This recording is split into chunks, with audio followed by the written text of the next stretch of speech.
భారత గవర్నమెంట్ ఇదిగో ఈ ప్రాంతంలో 1400 కిలోమీటర్ల పొడవున వాల్ని నిర్మించబోతుంది. అయితే ఆ వాల్ని గవర్నమెంట్ ఇటుకలతో రాళ్లతో కాకుండా చెట్లతో నిర్మిస్తుంది. మీ అందరికీ తెలుసు, మన దేశ వెస్ట్ భాగంలో థార్ ఎడారి ఉంది. ఈ ఎడారి మెల్లగా ఈస్ట్ వైపు ఎక్స్పాండ్ అవుతుంది. వేల సంవత్సరాలుగా ఈ ఎడారి ఉత్తర భారతదేశం మొత్తం స్ప్రెడ్ కాకుండా అక్కడి అరావళి పర్వతాలు అడ్డుకునేవి. కానీ గత కొన్ని వందల సంవత్సరాల నుంచి జరుగుతున్న మైనింగ్, డీఫారెస్టేషన్ అండ్ అర్బనేషన్ కారణంగా ఈ అరావళి పర్వతాలు డిస్ట్రాయ్ అయ్యాయి.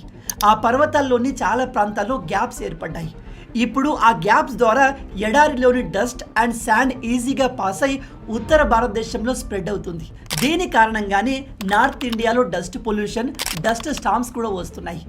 దీన్ని మనం ఇప్పుడే ఆపకపోతే నార్త్లోని చాలా భాగాలు ఎడారులుగా మారిపోతాయి. అందుకే central government Aravalli green wall ప్రాజెక్ట్ని స్టార్ట్ చేసి ఆ ప్రాజెక్ట్లో 7,500 కోట్ల రూపాయలు ఇన్వెస్ట్ చేసి ఈ అరావళి పర్వతాల చుట్టుపక్కల ప్రాంతాల్లో 1400 కిలోమీటర్ల పొడవు, 5 కిలోమీటర్ల వెడల్పులో భారీ అడవిని పెంచేందుకు ప్రభుత్వం ట్రై చేస్తుంది.